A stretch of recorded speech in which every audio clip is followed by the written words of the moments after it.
안녕하십니까, 흑과씨앗입니다. 식물을 분갈이하는 것에 주저하는 사람들이 많이 있습니다. 이는 주로 지식의 부족과 실패에 대한 두려움 때문입니다. 어떻게 하면 분갈이를 잘할까, 그 부분에 대해서 한번 생각해 보았습니다. 식물을 처음 키우다 보면 분갈이를 잘하는 것은 기본적으로 지식이라는 생각을 가지게 됩니다. 흙은 어떤 것을 사용해야 하는지, 화분은 어떤 것을 사용해야 하는지, 옮기는 식물의 뿌리는 어떻게 관리해야 하는지, 이 모든 것을 잘 알아야 문제없이 분갈이를 할 수 있다고 생각하게 됩니다. 식물이 사는 환경에 대해서 살펴보면 기본적으로 공간에 적응해 살아갑니다. 여기서 공간이라고 할 때 뿌리가 있는 흙 아래의 공간도 있고 잎과 줄기가 있는 흙 위의 공간도 있습니다. 식물은 열려있는 흙 위의 공간과 닫혀있는 흙 아래의 공간에 적응해서 살아갑니다. 아래와 위는 서로 연결되어 영향을 주고받습니다. 처음 식물에 대해서 공부하면 책에서 좋은 화분과 좋은 흙, 식물의 뿌리 관리 방법에 대해서 추천을 받습니다. 그러면 잘할 수 있겠지 하면서 그대로 분갈이를 합니다.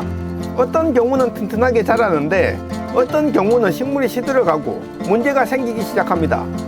지식이 완벽해지면 식물을 잘 키울 수 있겠다 라고 생각하지만 이러한 것은 단순히 지식만으로는 모든 상황을 완벽하게 통제할 수 없다는 것을 보여줍니다. 환경을 한번 다르게 생각해 봅니다. 우리나라는 봄, 여름, 가을, 겨울이 있습니다. 낮과 밤이 있고 비가 오고 습한 날이 있고 눈이 오고 차가운 날이 있습니다. 앞에서 말했듯이 식물은 지상과 지하의 환경에 유기적으로 적응해 갑니다. 분갈이를 잘하는 방법이 하나의 보편적인 진리일까? 비가 올 때 물이 들어올 것 같아서 창문을 닫아 놓은 경우와 더워서 문을 열어 놓은 경우에서 식물은 동일하게 반응하는가입니다.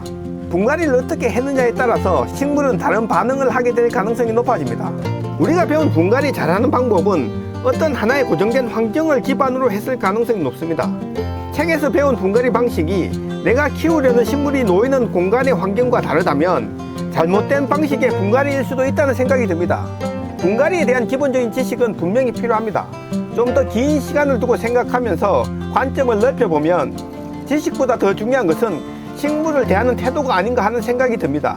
지식으로 하는 공부를 기반으로 식물을 대하는 태도와 좋아하는 마음으로 식물을 대하는 태도에는 차이가 있는 것 같습니다.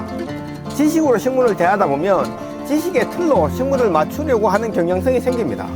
그런데 좋아하는 마음으로 대하다 보면 뭐가 부족하지 하면서 관찰하려는 경향성이 생깁니다. 재미있게 하다 보면 관심을 더 가지게 되고 지속적인 관찰과 관리가 가능해집니다. 식물을 키우면서 얻은 저의 경험으로는 지식도 중요하지만 식물을 주의 깊게 바라보며 미세한 변화를 관찰하는 것이 더 중요한 것은 아닐까 하는 생각을 가지게 되었습니다. 분갈이를 실패에 대한 두려움과 근심의 대상으로 바라보기보다는 즐거운 도전의 기회이자 학습의 기회로 바라보는 것이 더 효과적인 것 같습니다. 물론 분갈이가 처음부터 완벽할 수는 없습니다. 그러나 실수를 통해 배우고 그것을 바로잡을 수 있다는 긍정적인 마음을 가질 때 식물과의 교감이라는 새로운 경험의 세계로 빠져드는 것 같습니다.